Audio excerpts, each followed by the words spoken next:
even with my almost 18 years of law enforcement, I've seen a lot of things, and I was not prepared for that. Moscow's current police chief is talking about his role in the murder investigation on King Road, the mysteries that remain despite Bryan Kohberger's guilty plea and Kohberger's odd behavior after the murders.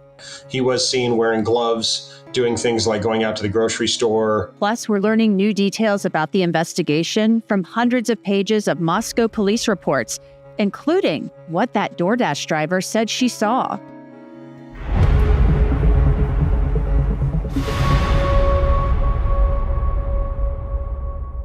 Welcome to Crime Fix. I'm Angenette Levy. Current Moscow Police Chief Anthony Dahlinger, he's been a cop for a very long time, but all of that training and experience in the world couldn't have prepared him for the horror of November 13th, 2022. That day, of course, forever changed the lives of 4 families who lost their children, their siblings, their nieces, and their nephews. It's the day that Maddie Mogen, Kaylee Goncalves, Xana Kernodle, and Ethan Chapin were found stabbed to death in the house at 1122 King Road. That crime was so senseless, the victims could not have been more innocent. The murders also changed the small city of Moscow, Idaho. That college town is the home of the University of Idaho, and it definitely changed the city's small police department.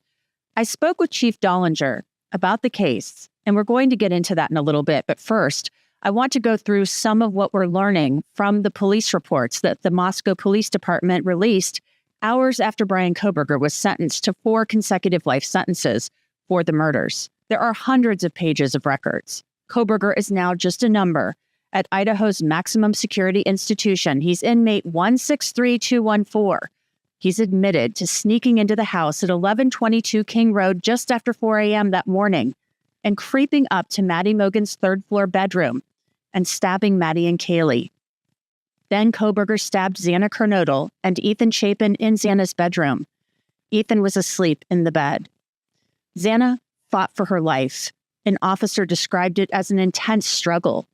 But the intense fight didn't stop Kohberger from taking the life of Ethan Chapin, who was asleep in Xana's bed. Xana had just received a DoorDash order minutes before Kohberger walked into the house through the sliding glass door. That DoorDash driver spoke to police 10 days after the murders, but a body camera video of her from a September 2024 DUI stop caused a stir when she told police she saw Bryan and that he parked right next to her. But that's not what she told police in 2022. The driver told police 10 days after the murders that she had trouble finding the house that night. The driver told police she saw a brunette woman popping up and down in the 3rd floor window, but couldn't identify her. She told police she saw a man in a tan sedan who looked zoned out drive past her wearing a collared shirt, but police believe that that person actually drove an SUV and left the area. Police wrote, during the time that M was in the area of the King Road residence, the white Elantra can be seen via the King Road camera driving back and forth on Walenta Drive and then enter the King Road Queen Road loop at approximately 3:56 hours. At the point that M pulled into the front parking lot before she dropped the order off, the white Elantra pulled in behind M's vehicle, a gray Subaru Forester, and then exited the King Road at approximately 3:58 hours. M did not mention seeing the white Elantra behind her at any time. Corporal Payne said in his report that it did not appear that the DoorDash driver saw the white Elantra during her time near the house. The driver dropped off the food at 4 a.m. at the front door and left. Surviving roommate Dylan Mortensen told police she thought she heard Kaylee scream at 4 a.m. and called out for her. She also thought that she heard Kaylee dancing with her dog Murphy and say, "Somebody is here," and then run down the stairs. Dylan also said she heard someone crying from a bathroom, and she heard noises, and then she opened her door and saw the man in all black with bushy eyebrows holding a container as he walked past her, and she said the man saw her. The 911 call was placed nearly 8 hours later. Now, while police say Kohberger went to the 3rd floor first, Chief Dahlinger told me they don't know which room that Kohberger went into first, Kaylee's or Maddie's. So which woman was possibly the target?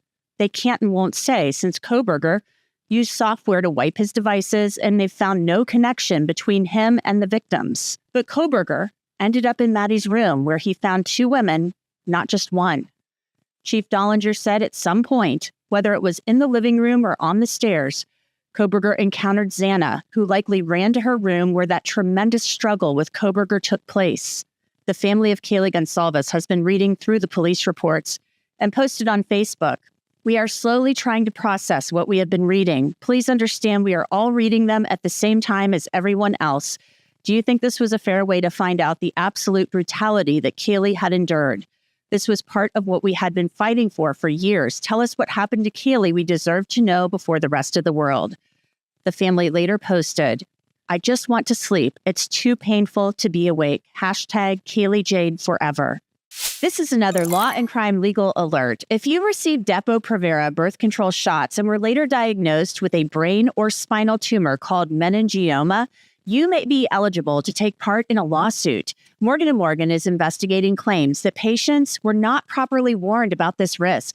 It's free to check, just takes a few minutes, and you don't pay unless they win. So scan that QR code that you see on your screen, click the link below, or go to forthepeople.com/LCDepo to see if you qualify.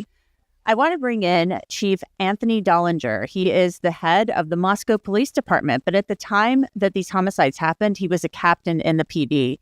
Chief Dahlinger, thank you so much for coming on. I appreciate it. It's been a few days now, so how are you feeling now that this sentencing has concluded and Bryan Kohberger is now serving those 4 consecutive life sentences in the Idaho State Department of Corrections?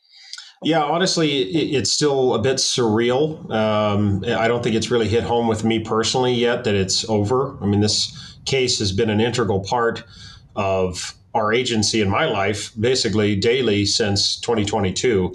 So I think it's going to take some time for that to set in and really have reality hit me in the face and say, "Oh no, this is over." Yeah.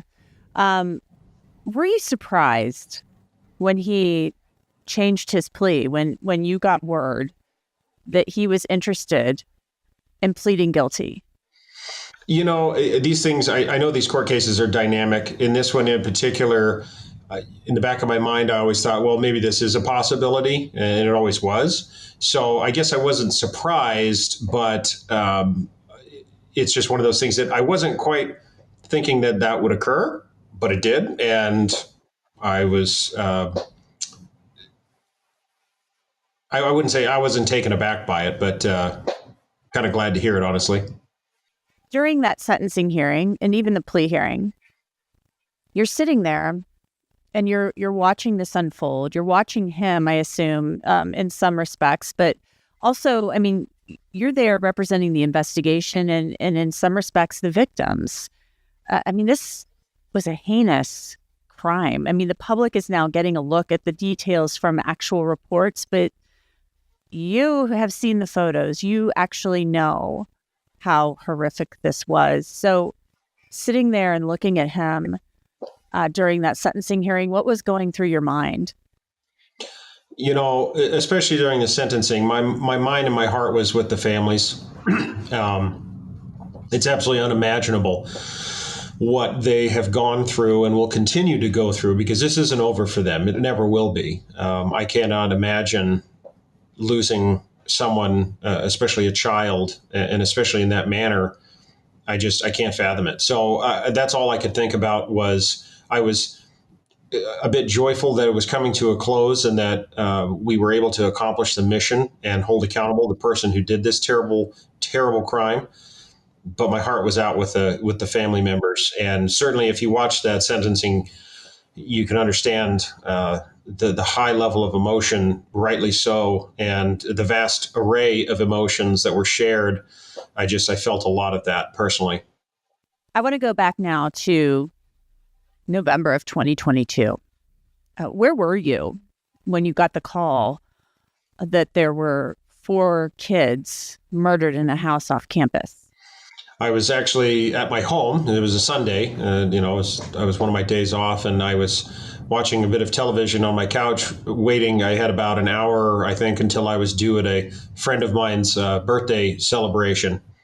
And my phone rang, and I knew typically when I get a phone call on a day off like that, it's usually something not good, or it could just even be a question from one of the officers that needs something. And so when I picked up the phone, I certainly didn't expect to hear the news that we had not only a homicide, but a quadruple homicide. And my initial reaction was, quite honestly, disbelief. I thought, well, you got to be kidding me, right? I mean, not only are homicides in Moscow very rare, but the idea that we had a quadruple homicide, my brain just didn't comprehend it initially.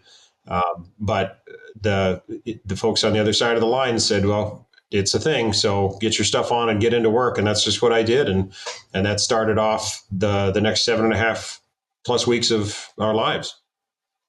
Did you go directly to the house on King Road? I did. Okay. Did you go inside or did you stay on the outside? I didn't go in initially. We had a lot to do on the outside. We had our initial responding officers helping to lock down the scene as they should, and they did a great job of cordoning off the area. We had multiple people that were around that area, college-age folks that we needed to identify, we needed to talk to, we needed to start that investigation and start finding out, okay, where do we go from here? So no, initially I did not go in the house. Did you eventually go in the house? Yes, I did. When was that? I can't recall if it was the next day or a couple days after that. The first days were a bit of a blur. We were working tirelessly from dawn till late at night. But yes, I did eventually go in there on more than one occasion. Were you prepared for what you saw? No, not at all. I don't think anybody can prepare for that.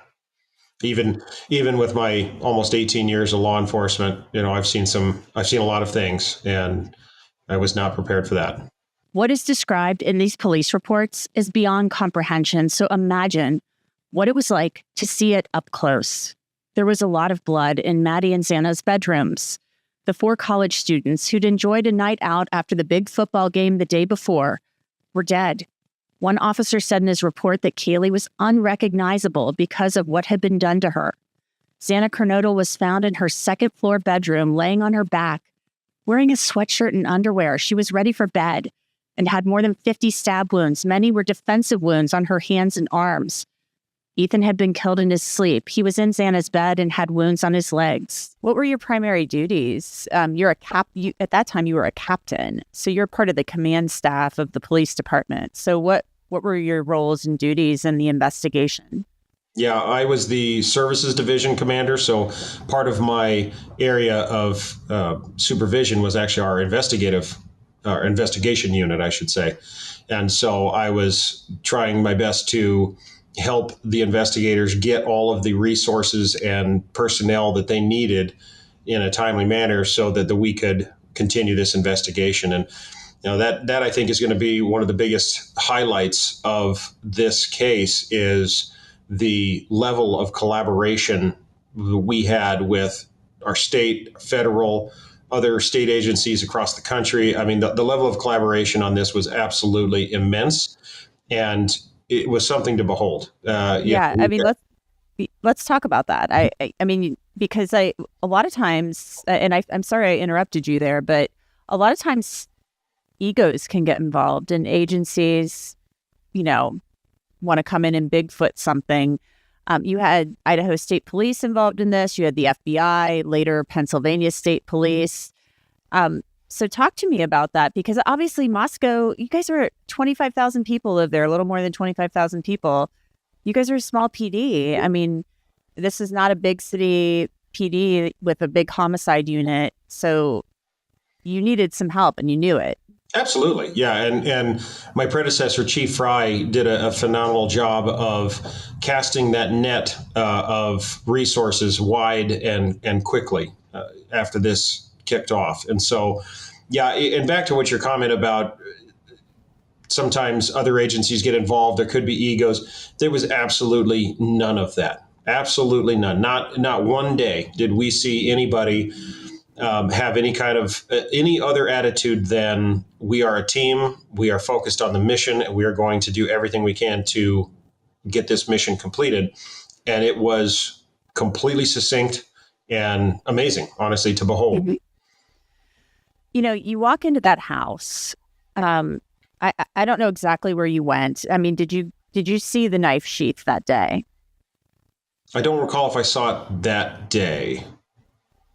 But I mean, that was something that had to have stood out as you guys are thinking, that's a major piece of evidence. And it really is one of the things, if not the major thing, that broke this case wide open for you guys. Yeah, certainly. It was an integral part. And we had our initial, Corporal Payne, when he did his first initial walkthrough of the residence, saw the sheath and recognized it immediately as something that we needed to take a look at and start processing. And then when the Idaho State Police came in, they processed the scene. That sheath was immediately turned over, literally driven straight down to the Idaho State Police lab, forensics lab in Meridian, and handed directly to the specialists down there to begin work on it. And they started working on it immediately. Mm-hmm.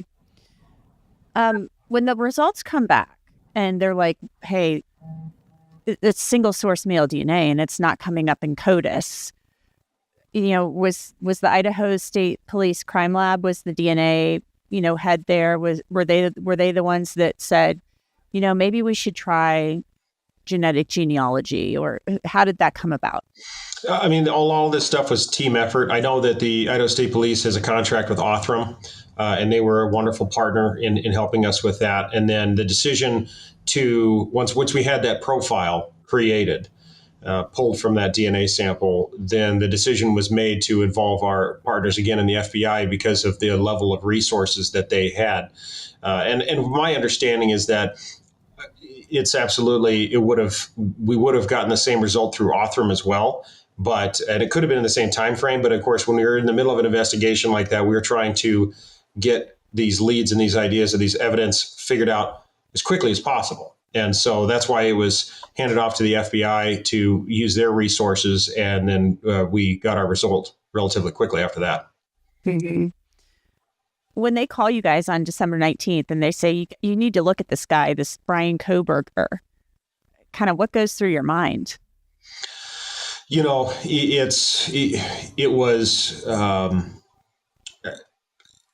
had been so long, and we had so many people that we had looked at, literally hundreds and hundreds of interviews. And we had so many individuals brought up that, maybe it's this person. And we very quickly ruled them out. And then the next day, maybe it's this person, quickly rule them out.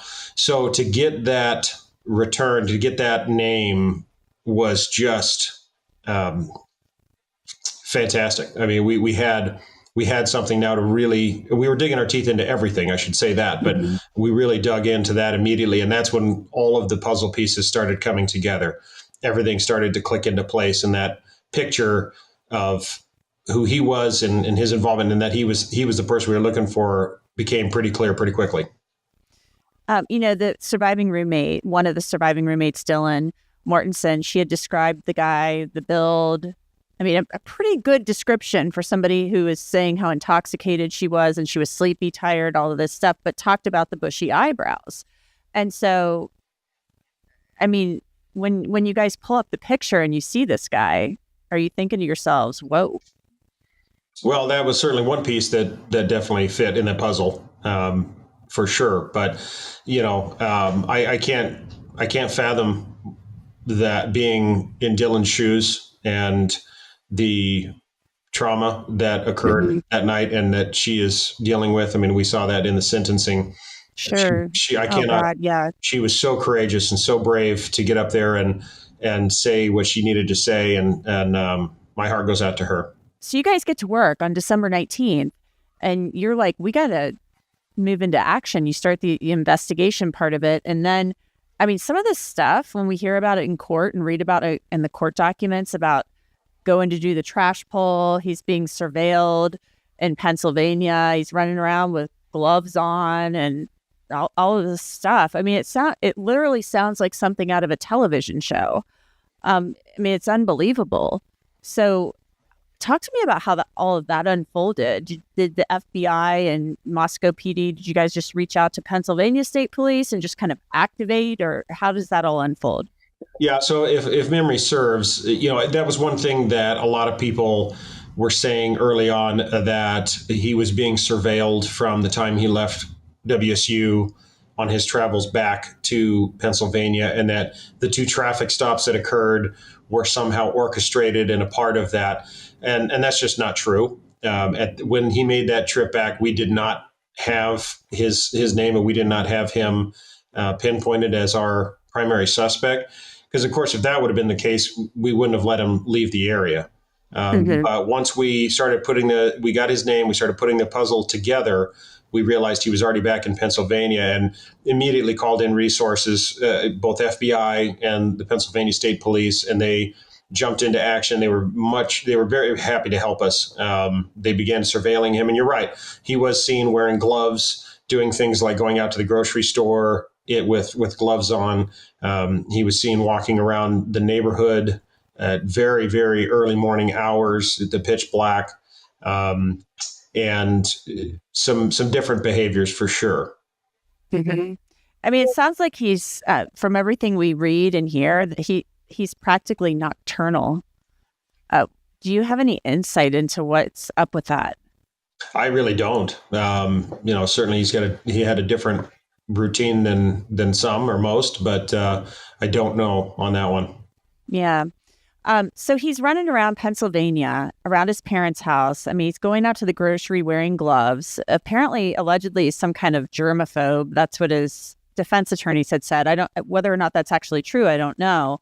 But he's throwing his own trash away and other people's trash cans. You guys go in and you do a trash pull, or with the assistance of the trash company. It seems from everything that came out in court, and you get the match to his dad, I guess.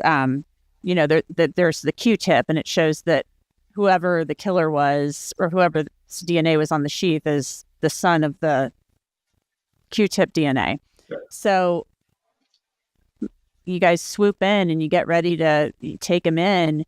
How worried were you about possibly this leaking out? Well, as you noticed, everybody following this case, we kept our cards very close to our chest for a very good reason. Because we were not going to put this investigation at risk, because we wanted justice for the victims and for the families, and to hold the person accountable who did this. And that was the mission. So as much as the public wanted information, wanted to know what was going on, what we were doing, we weren't going to share that because we weren't going to put that at risk.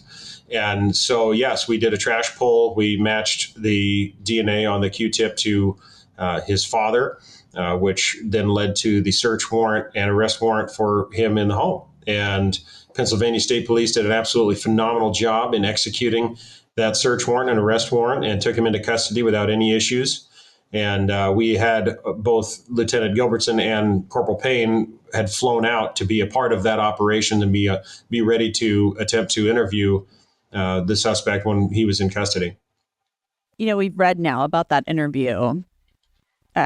Sounds like he was very calm, worried about his parents and his dog, wanted to know why he was there, kind of played coy a little bit about the murders. Well, of course he knew about them, thinks it happened, a few weeks back or whatever.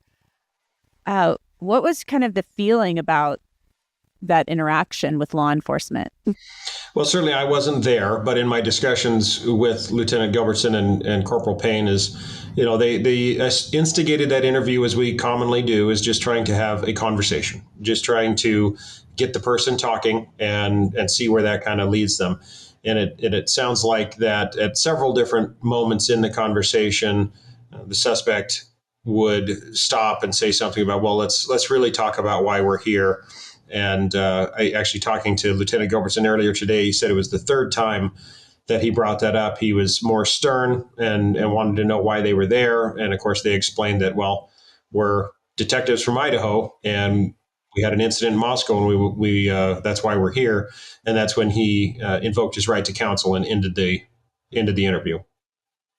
Interesting. He's arrested. He says he's factually innocent. I mean, his attorneys are saying this in court. I mean, it's their job to defend him, defend his rights, make sure his rights are, his constitutional rights are enforced. What was it like going through all of that? You all feel like you're confident in your case, and yet, there's all of this going on leading up to trial. It was an immense amount of work, and so much credit to Prosecutor Bill Thompson and his office. They absolutely amaze me, and I've worked with them closely for a lot of years now, especially on this case. From day one, they were on the ground. They were in the scene with investigators from day one throughout this entire case. And I would say that's probably a rarity in the world. So their efforts to assist us, not only in the investigation, but of course, learning everything from day one so that they could build the best case possible in this, was a momentous amount of work. And it was really amping up here just over the last few weeks, or a couple months rather, because we were ready for trial. We were getting ready for trial. We had, I know that Bill and his cohorts up there were working literally 7 days a week for the last couple of months getting ready for this trial. So it was a lot. It was a lot moving up into this, but they were very prepared to take him to trial and to see this through to the end.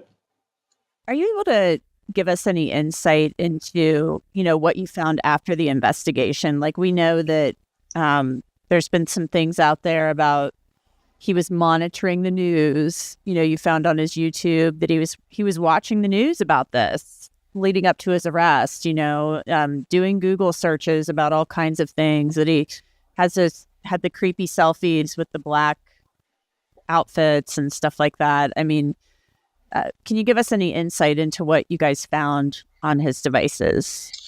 Well, first and foremost, they had found on his devices that he was routinely wiping them and utilizing systems to do that. And so the amount of information on him was not a lot. I do know that they did locate a few news stories on the case soon after that were on there. I believe there were some searches of that nature. But all in all, most of his devices were relatively clean, for lack of a better term, because he had routinely gotten rid of and wiped those devices. But was there anything on there? I mean, did you guys find anything on there that was incriminating? Well, certainly the fact that we were able to match his cell phone to all the data that we had already gathered through so many search warrants, in putting that piece of the puzzle together. Yes, we had the data that this phone had been in the area of the home many, many times, put it that whole timeline that's been put out there. But now we have the actual device. We actually have the phone and could match that up. That was a big piece of it. Yeah. Do you have any final thoughts, Captain Dahlinger? I mean, things can maybe start to get back to normal in Moscow. I mean, a new normal, I would assume, is what it is, because this has probably forever changed that town. Yes, it has. It is a part of our history. It'll never go away. Is there anything else you'd like to say about the investigation or the case?